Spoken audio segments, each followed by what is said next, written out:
What is going on, Grinders? It's Chief. We're in the building.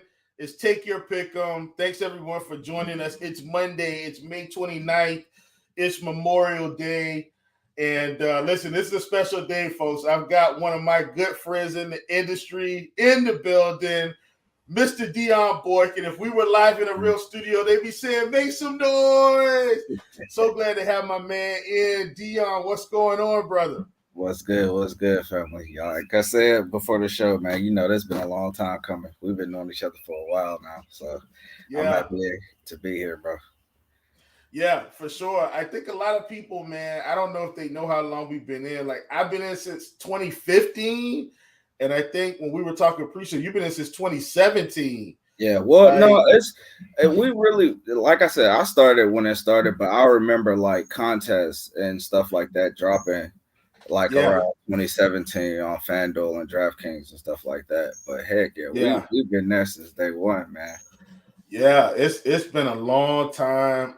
So much respect for, man, what you've done in the industry as a whole. Like, we were talking pre-show about this too. Like, back in the day, WNBA wasn't as popular, man. And I remember just you coming in and just really grabbing the bull by the horns in a sense and just really taking off. Like, I think everybody in the industry knows, like, if you want WNBA content, you got to go to No Days Off. You got to go to Dion. Like, he's the man. Like, legit, the man. So, man, let's talk about that briefly, man. Kind of how did you get started in the industry, like really honing in on WNBA? Like, what inspired you to do that? Man, honestly, it was one of those things where I was watching other people do this on Twitter, the APs, the band hustlers, like Yeah, just throwback. watching these dudes, bro. Yeah, watching these dudes throw out their picks for people, what I'm saying, free stuff, just trying to help people, what I'm saying, not trying to get over on nobody. So I watched these dudes for years, bro. And when I saw an opportunity, I was like, I'm gonna jump on it. So um I didn't want to get in one of those markets where everybody was fighting each other to be the top, to be the greatest, to be, because I don't really compete with nobody. I don't do stuff like that. Like, I'm a really humble dude, like for me, it's, hey, there's other people out there. If I can't help you win, I'll point you in the right direction. For Like, sure. if I know I'm on a slump, hey, listen, go follow such and such. Go hit up such hot right now. Go get that. I'm quick to tell people, hey, listen, don't sign up right now. It's been kind of rough. Let me get you a W first.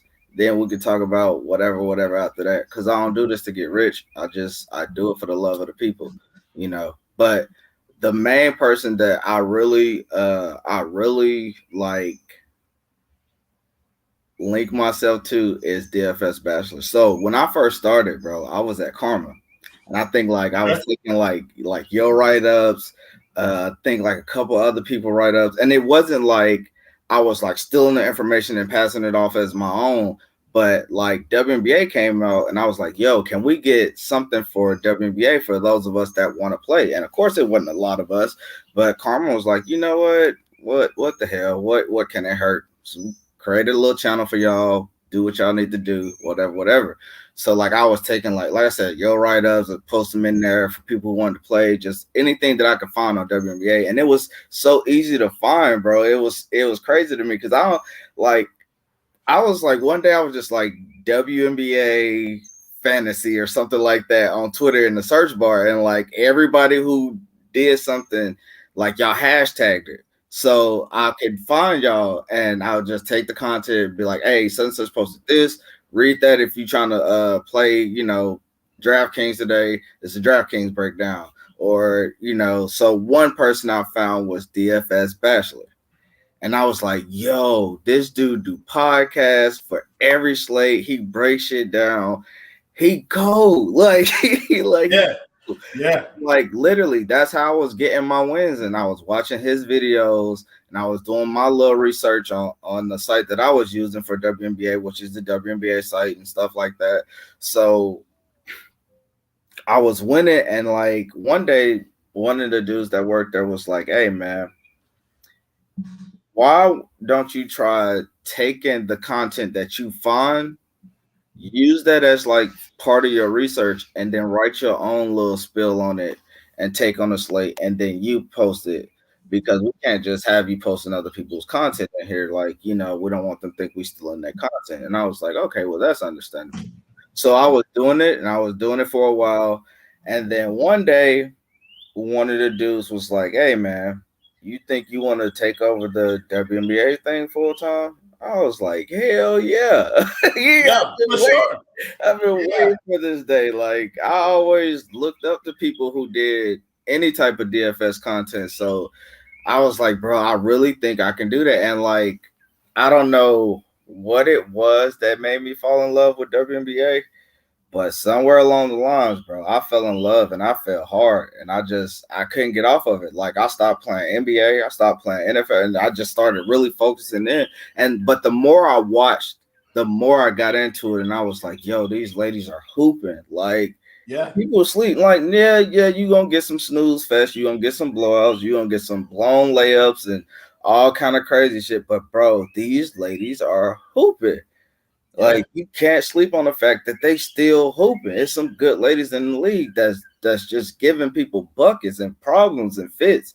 So, like I said, somebody threw my name out to DFS Bachelor, and when I say that made my day, bro, because like I said, for me, he was the man. yeah, Like, for a lot of other people, he was the man. His YouTube channel, bro, crazy, crazy, crazy numbers during WNBA season. Like, and that's like not just WNBA, because he do NFL, NBA, he do it all. But like, for him to go into WNBA and be the person that he was, because we know Bash is raw.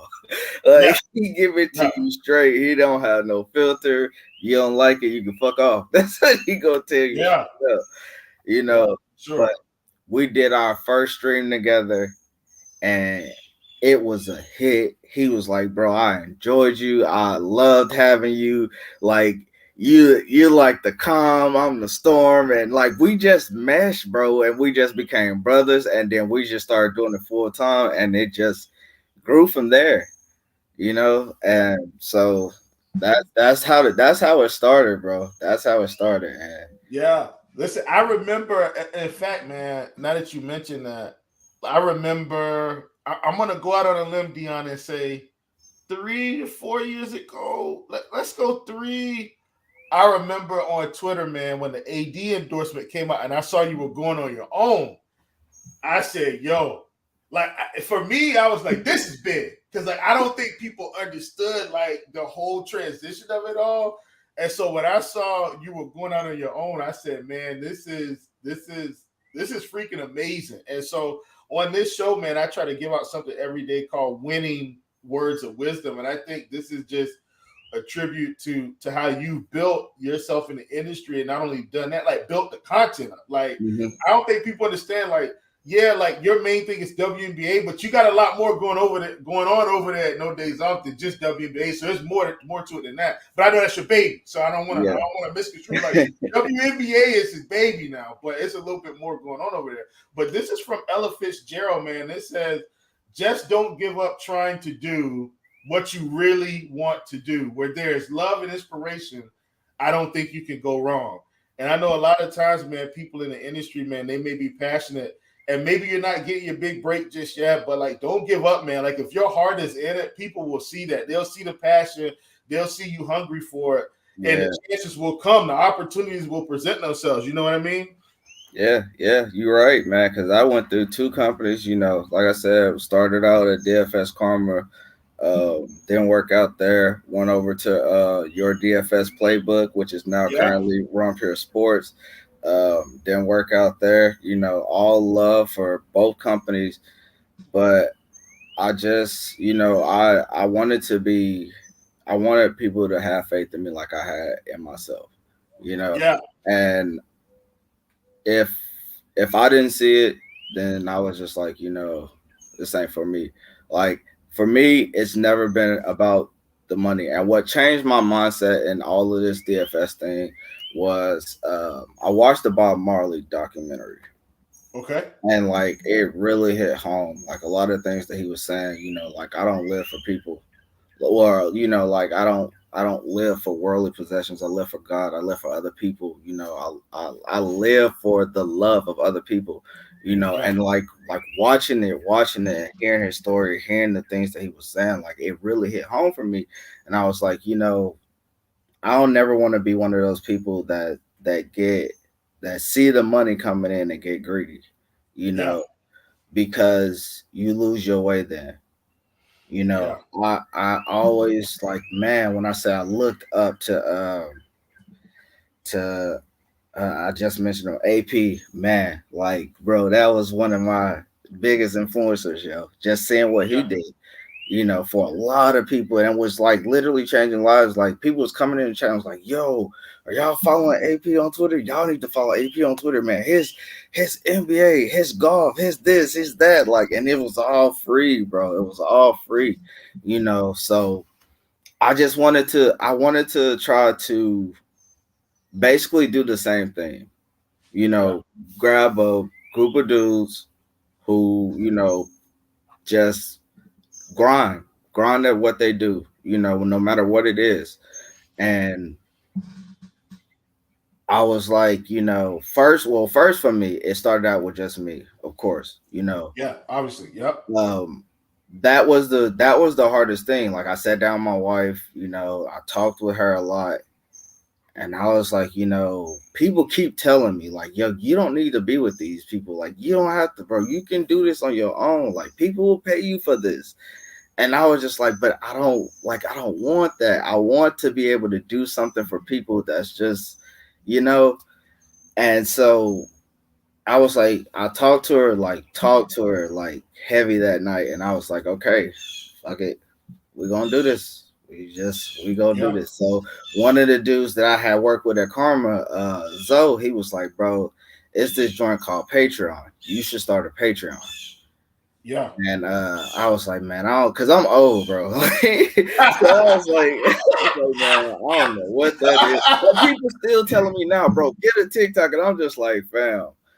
Listen, I don't have a TikTok. We dating ourselves, bro. Don't laugh at us. Listen, Yeah. I do not have a TikTok. My fiance does, and my son does, obviously, and they're heavy. But like, I'm somewhat anti-social media. I'm on Twitter, and like that's it. I'm not even on Facebook. Now that's my choice. Obviously, I was on Facebook, and I could get back on from my college days. But don't laugh at me, people. But that's where Yeah. I'm at, bro. Like I have a Facebook and an Instagram, but I very rarely use it now because now, like I Yeah, said, I'm on Twitter. Like, and I tell people all the time, like, bro, if you want to get into the sports betting thing, like you say you do, you got to get off Facebook. You got to get off of Instagram. You can probably stay on TikTok because there's people in the industry that do have TikToks. I'm yeah. still working on the YouTube, man. I don't know, man. Like I'm one of them people. If it ain't broke, like hey, they'll find me when they Yeah, find me. I know it's for people out sure. there that need it. If I ever get one up, then we in there. But right now, just stick with what I know. But yeah, Yeah, like he was like, "Yo, start a Patreon." So I went through the steps and everything, and so started out by myself, and then of course me and Batch, we were doing videos still. So he came over. Then like I said, I asked a couple other people to join me that I knew that was going to grind, that loved the grind in their individual sports. So I asked them to come over, and then I sat down to myself and I was like, okay, now what is a fair price? Because we don't want to rob people. We want to make right. sure that they get a fair price and almost the same content that's been put out at some of these other bigger companies, which of course, we're not living up to those type standards, but Yeah, we still do really good. So I was like, I'm gonna charge $10. And I was like, I don't think I'm gonna ever change that price because $10 for WNBA, all the content that I put out, yeah, and then adding in one guy that does NBA, another one that does MLB, another one that does soccer, another one that does esport. Then I brought over my guy Whispers, So he's doing DFS Wish was my guy, man. Bro, That's my MMA. dude. He killing MMA right now, and they sleep in the channel on that. Like oh my god, like bro. When I say I had so many good people like Dustin for NASCAR, I was so hurt when he told me he was leaving, bro. Like that hurt my soul because I told him straight up. I said, bro, listen, I totally feel you. Because when I say they just non-existent in your channel right now, and you literally like he went on like a 12-13 win streak, bro, and nobody like it was like dead in there every. I was like, what are y'all doing? Right. You don't complain about WNBA, but I got a NASCAR guy here giving out straight heat, and y'all not even playing it. Like, right. You gotta use that $10 to all of its fullest, bro. It ain't just don't just come here for WNBA. We more than that. So when he told me that, like I said, I told him straight up, listen, go get your money. I'm happy for you. I'm glad you're in a better position. You there with people that you know is gonna play the sport. You know is gonna talk back to you if you talk. You're not talking to yourself in the channel and shit. Like, bro, listen. I've never been one of those people like Deja that's on Twitter right now. Fucking 8-day win streak, killing it right now. Rolling. mean, killing it. I asked her, yo, come on with me. Come on with me on my Patreon. I promise you, man, we gonna fucking tear the world down, bro. Cause you got it. I said, bro, I love the way you think. I love your concept. I love your mind, bro. Like, come over with me. And she was like, you know what, bro? I think I'm gonna start a Patreon. I said, shoot me your info. I'm about to help you start this shit. No beef, no. Oh man, no. Listen, I'm all for growth and opportunities and trying to help people get to where they need to be. You know what I'm saying? That's what I'm about. But I had one person, bro. He was like, I need your help. I don't have that many followers. Could you retweet my stuff, this, that, and the third? And I'm like, yeah, cool. But then he started hitting me up every day. And I was like, listen, bro. Okay, listen, it's cool. I get you. I'm trying to help you, but bro, listen, this can't be an everyday thing. You gotta get it too, because we talked about this before the stream. We didn't have this help that other people had when WNBA started. Like literally, I had to tell my cousin when I just saw him. I said, bro, they almost laughed me off Twitter. I said, bro, literally, bro, it was one day, bro. I just broke down. I was like, bro, it wasn't that like it was like shit was hurting my feelings. And like I told you, you can't be sensitive when you covering WNBA. And I'm a Cancer. So that goes a long fucking way, bro, with my sensitivity level. But it wasn't the shit that people were saying, because I can care what people think about me, what they say about me. It was just the amount of backlash that I was getting for covering the sport. Like, what?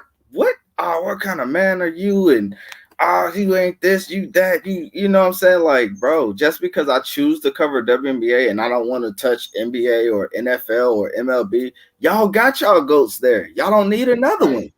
Right. Like, there are a million people covering that. Let me do something for the people that want this type of, that want this sport, that want this coverage. Yeah, man. And look, I'm glad you mentioned that, because it's like, for me, like MLB is kind of my baby. But MLB is going to have like this weird series of ups and downs. So it might be a little lower at the beginning. Right. Middle of summer, man, it's like you hit the peak and then you kind of level out. What people probably don't know about the shop, if they haven't been in, secretly, I like KBO better than anything. Mm-hmm. Like KBO is like my real baby, because nobody's like really tapped into it. And I mean, I'm putting out at least a KBO play of the day every day. And speaking of that, I am going to hit my recap for the month right now. So in terms of plays right, plays wrong, we're 38, 31, and 1 on the month of May. The last slate, we pretty much sweep the Shane Bieber 5Ks, less than 5Ks, hit that. Keller over 6.5, hit that. Hunter Brown over 6, hit that. Usually I do screen share, but today is all about my man Dion. So I'm going to give up my 2 plays that I like today. This will kind of just be a power play. I'm going with Taj Bradley at 5 strikeouts facing the Cubs. Cubs been awful right now. Going with more than that projection. And then we got Matthew Boyd facing Texas. Texas has been super hot, not striking out against lefties. He's at 17 pitching outs, and we want less than that particular projection. So the power play of the day, we're going with Taj Bradley, 5 strikeouts. We want more than that. And then we've got Matthew Boyd at 17 pitching outs. We want less than that projection. And before we close it out, I'm going to talk a little bit more to Dion. But before we close it out, of course, today is Memorial Day. Sun's shining, birds are chirping. Everybody should be on the grill.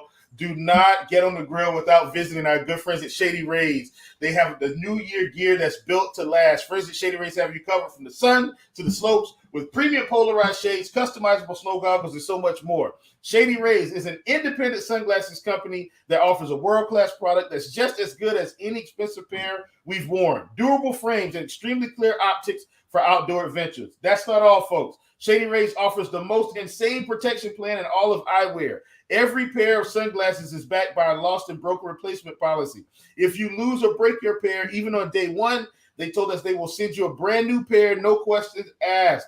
When you wear your Shady Rays with confidence, you can wear them because they have your back long after the purchase. With Shady Rays, you can look good and feel good. And to date, they have donated over 20 million meals to fight hunger with Feeding America. If you don't love them, exchange them for a new pair or return them for free within 30 days. There's no risk when you shop with Shady Rays. The team always has your back.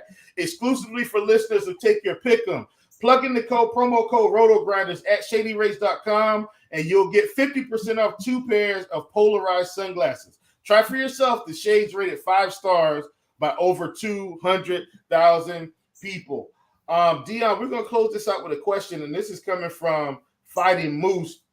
And I think this is a good one because, see, this is something else that people may not know. Like, not only are you covering WNBA, like, you're covering women's basketball. Let's just call it that, right? Women's basketball. Because I think a lot of times we might pigeonhole you in the WNBA, but there's college, there's Euro, there's all these things. And listen, folks, Dion is covering it all. He's not just covering WNBA. So this is from Fighting Moose. He says, do you find women's Euro or WNBA to be more profitable or equal? And what he says is he says, I feel like you can attack women's Euro bad lines based on starting lineups not being as clear, but WNBA has more volume or games. So I guess his general question is, what do you feel is more profitable, Euro or WNBA or is it equal? Hey, listen, WNBA all the way.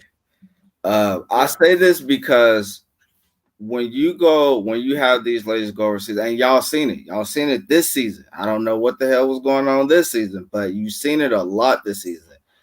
When these women go overseas, it's more about the money than it is about playing. Stewie is the only one that she just loves playing basketball. You can tell it when she get on the floor. Like, she just loves playing basketball. So she gonna show up for every fucking game. AT loves to play basketball. She normally shows up for every game. But you have these certain players, man, you'll see them on the play and all they doing is screening and running to the corner. Screen, run to the corner. It's just another day at the office and I'm making my bread. I don't care about your picks. Like, you know what I'm saying? And it's just like I told somebody, because this dude was like, bro, Ryan Howard is so bad. I said, listen, bro, in WNBA season, if they ever give you Ryan Howard PRA at 17.5, bro, you throw every car note, house note, any note you got, you throw it all at that shit, and I guarantee you they'll never do that again. I said, you will never catch her projection at that level in WNBA. When she put on a Atlanta Dreams jersey, it's a different Ryan Howard from whatever team she was playing with overseas. You're not getting that Ryan Howard no more. Right. You get shoot them up, bang, bang. Right. Ryan Howard, bro. You just seen her bang them threes the other day. Shout out to Deja for that one. Like, listen, man. It's WNBA is just way better, bro. They got way more. They plan for something bigger. You know what I'm saying? Like, overseas is just a paycheck. Yeah. I mean, I agree with you 100%, man. And I think we're going to close it out with this because this is something we were talking about pre-show. And we didn't like quite wrap it up, but it was a point of discussion where we were talking about the transition from the NCAA with the NIL to the WNBA now. And like, you know, we've seen that the Angel Reese, Caitlin Clark kind of, I called it beef pre-show, but I don't really want to call it beef. I'll call it comparison, competition. Those are kind of the two ladies that are kind of at the top of the food chain in the NCAA right now, especially with the Leah Boston in the league. Like, those are the two women that are kind of the face of the NCAA women's game. But they're going to make more money in college right now, possibly, than they do their first couple of years in the league. Like, what's your viewpoint on that? Because, you know, for Angel Reese and Caitlin, if they're going to make a couple mil in college, like, they might as well use up all their eligibility and get their coins. So what's your viewpoint on that? And then we'll close out. I mean, that's basically what we're saying right now. You know, a lot of these, like Clark, one of them said she was using her you know, her COVID year. Yeah. Nope, I'm not going. You know, and could have easily been a number one pick over Leah Boston. I mean, Indiana still needs shooters too. I mean, at that point, you make the decision even harder. Do we take the big? Do we take the shooter? Do we, you know, that becomes a really, really hard number one pick at that point. For this year's draft, it was a no-brainer. Next year, again, it's gonna be kind of tough. But yeah, you got a lot of these players that's like, nope, I'm staying, because one, it's already hard to make a team. You know, we talked about it before the stream, you know, picks 3 through 12 or all the way out to the third round getting cut. And it's just like, man, we need more teams. We need more rosters. I mean, that's cool and all, but now we've given ladies incentive to say, you know what, let them have the league right now. I'm going to just stay in school. I'm going to stack this bread. Because like we talked about again, you ain't paying for nothing in college. You spending $2.3 million on in college? Shit, if you blow through $2.3 million in college, bro, something wrong with you. You got a problem. You don't need to be in the league anyway. You need to be in somebody's finance class. Like, for sure. So, I love it, man. Well, listen, everybody, that was Dion Boykin. He came on from No Days Off DFS. The GOAT. And once again, I'm gonna detach the WNBA, even though he loves it, in women's basketball. GOAT in women's basketball. So super appreciate him coming on. Don't forget the power play of the day. We're going with Taj Bradley, 5 strikeouts. We're going more than that projection. We got Matthew Boyd at 17 pitching outs. We're going less than that projection. I'm Chief. That's Dion. This is Take Your Pick 'em. Come in with your pockets empty. Leave with your pockets full. We'll see y'all later.